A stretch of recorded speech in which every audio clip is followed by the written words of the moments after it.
అలాగే ప్రత్యేకించి ఉమ్మడి కడప జిల్లా ముఖ్యంగా 2-3 జోన్స్లో చాలా విపరీతంగా జరుగుతుంది.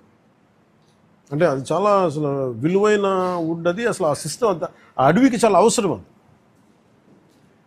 ఒకటి నేను గవర్నమెంట్ మన డిపార్ట్మెంట్ ఫారెస్ట్ డిపార్ట్మెంట్ అధికారులతో కూడా చెప్పింది ఏంటంటే, మొన్న రివ్యూ మీటింగ్లో కూడా ప్రత్యేకించి పేషి నుంచి నేను మాట్లాడుతుంది, ఎర్రచందనం ఏదన్నా సరే మిగతా అవసరాలకు కావాలంటే తోటల్లో పెంచుకోవచ్చు, ఫార్మ్స్లో పెంచుకోవచ్చు, మేబీ అది వాళ్ళు వాడుకోవచ్చే. కానీ ఇది మటుకు ఈ అడవులకే పరిమితం అయిన వాళ్ళు, ఎందుకంటే ఈ ఎకో సిస్టమ్ని, ఈ బయోడైవర్సిటీని కాపాడేది మొక్క.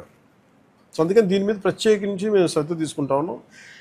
ఈ ప్రత్యేకించి ఈ మీడియా మీకు ఈ మీడియా సమావేశం నుంచి నేను చెప్పదలుచుకుంది ఏంటంటే, to all the red sander smugglers, 4 king పిన్స్ని ఐడెంటిఫై చేశారు. వాళ్ళని ఎలా పట్టుకోవాలి, ఏం తీసుకురావాలంటే దాని మీద చెప్పేవి కాదు కాబట్టి అవి టాస్క్ ఫోర్స్ కానీ state police and with help of forest department దాన్ని తీసుకెళ్తారు ముందుకి. కానీ రెడ్ శాండర్స్ ఇది వెంకటేశ్వర స్వామి గాయం నుంచి పుట్టిన చెట్టు. ఇది సెంటిమెంటల్గా దయచేసి దీన్ని శేషాచలం అడుగుల్లోని ఎర్రచందనాన్ని దయచేసి ఎవరు కొనగండి. That's my first appeal. 2, ఎవరైనా సరే ఉపాధి లేక మీకు ఏదైనా కొట్టేస్తుంటే కన్సర్న్ కలెక్టర్ దగ్గరికి వెళ్ళండి, లేదా కన్సర్న్ లీడర్స్ దగ్గరికి వెళ్ళండి. స్థానికంగా ఇక్కడ ఎవరన్నా కూర్చోబెట్టి సహాయపడి దానికి ఏదైనా ఆల్టర్నేట్ ఎంప్లాయ్మెంట్ చేస్తాం తప్ప దయచేసి మీరు ఎర్రచందనం చెట్లలో నరికివేతలు మీరు పాల్గొనకండి. అలాగే మిగతా రాష్ట్రాల నుంచి వచ్చే వాళ్ళకు కూడా ఒక అవేర్నెస్ క్యాంపెయిన్ స్టార్ట్ చేస్తాం, తమిళనాడులో కానీ మిగతా చోట్ల నుంచి కానీ. ఆ క్యాంపెయిన్లో కూడా దయచేసి మీరు ఇక్కడికి వచ్చి దీన్ని మీరు కేసులో ఇరుకోవద్దు, అది చాలా ఫామ్గా చెప్తా ఉన్నాం. ఎడ్యుకేట్ చేస్తున్నాం, అవేర్నెస్ ప్రోగ్రామ్స్ ఇస్తూ ఉన్నాం, ఇవన్నీ. అలాగే నేను అడుగుతున్నా, it's also create law and order problems.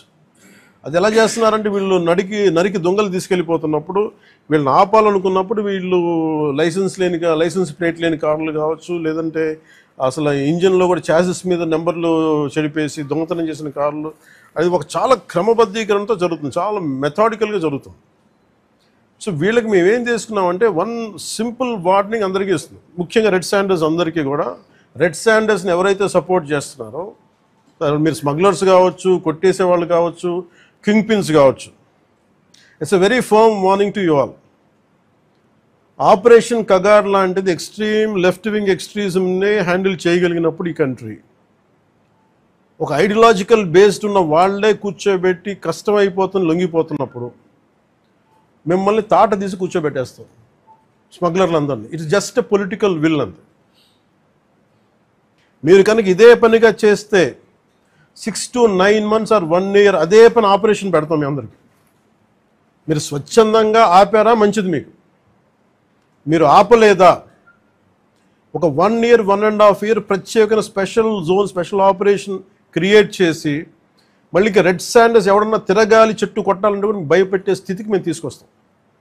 Major మీకు ఒక యాక్ట్ ఉంది, ఎవరన్నా సరే రెడ్ శాండర్స్ చెట్లు కొడితే వాళ్ళ ఆస్తులను కూడా సీజ్ చేయొచ్చు. ఆ అమెండ్మెంట్ ఆల్రెడీ చేస్తుంది ఫారెస్ట్ యాక్ట్లో. You have to be very very clear on that. So ప్రభుత్వం ఇంకా ఆలోచిస్తూ ఉంది, తటపాయిస్తుంది, ఇంకా ఆ తటపాయింపులు లేవు.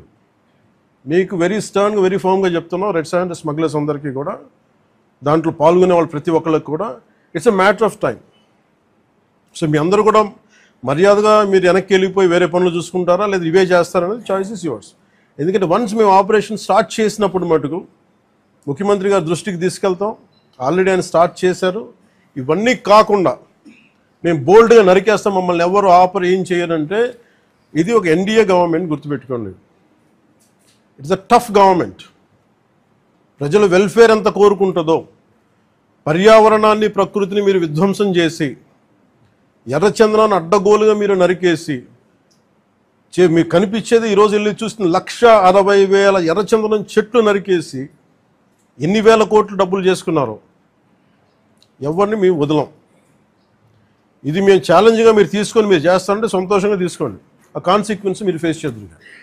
ఇది చెప్పడానికి మీ అందరికీ పాత్రికేయ సోదరులందరికీ తెలియజేస్తాం. Thank you sir. జై హింద్. సార్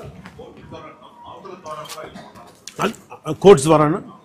సార్ కోర్ట్స్ ద్వారా అన్ని పనిష్మెంట్స్ ఉన్నాయి సార్ క్లియర్గా. నేను అనేది అంటే ఫస్ట్ ప్రైమరీగా ఏం చేయాలి sir, the biggest thing is మన ఇంట్లో మన పెరట్లో నుంచి వెళ్ళిపోతున్నప్పుడు ముందు మన పెరటిని మన బార్డర్స్ని రక్షించుకోవాలి ఫస్ట్. వెళ్ళిపోయిన తర్వాత పోర్ట్లు వెళ్ళక ముందు మన కంట్రోల్లో ఉండగా మనం ఆపడం ఫస్ట్ ప్రయారిటీ కింద పెట్టాను. అదే మీరన్న మాట డిస్కషన్కి వచ్చింది. వేరే స్టేట్లతో మాట్లాడటం, నేను కర్ణాటక వెళ్ళి మాట్లాడగలను, తమిళనాడుతో వెళ్ళి మాట్లాడగలను, లేదంటే ఎస్పీ గారు మొన్న టాస్క్ ఫోర్స్ వాళ్ళు వెళ్ళి గుజరాత్ నుంచి పట్టుకొచ్చారు, సీజ్ చేసి ఢిల్లీ నుంచి సీజ్ చేశారు. ఇవన్నీ చేయొచ్చు. కానీ వాటన్నిటికంటే ముందు అసలు ఇక్కడి నుంచి ఒక మొక్క కూడా కొట్టకుండా ఉండి, ఎందుకంటే రాజస్థాన్లో వైష్ణవైట్స్ ఒక చెట్టు కొడితే దానికి ఒక యుద్ధాలు జరిగినాయి. సో అలాంటి నేను కోరుకున్న స్థానికంగా శేషాచలం అడవుల్ని మనకి వెంకటేశ్వర భక్తులందరూ కూడా మీరు కాపాడుకోవాల్సిన అవసరం ఉంది. ఒక్క చెట్టును కూడా కొట్టకుండా చూసుకోవాలి. నిజంగా అది మీ భవిష్యత్తులో ఫర్నిచర్కి ఏదైనా కావాలనుకున్నప్పుడు చాలా చోట్ల ఫామ్స్లు పెరుగుతుంది. దయచేసి మీరు దాన్ని పెంపొందించేలా చూసుకోండి తప్ప దయచేసి శేషాచలం అడవుల్లో ఉన్న ఎర్రచందనాన్ని దయచేసి ఎవరు కొనొద్దు. దయచేసి దాన్ని ఎంకరేజ్ చేయండి. Thank you sir. అన్నీ ఉన్నాయి sir. I will let you know.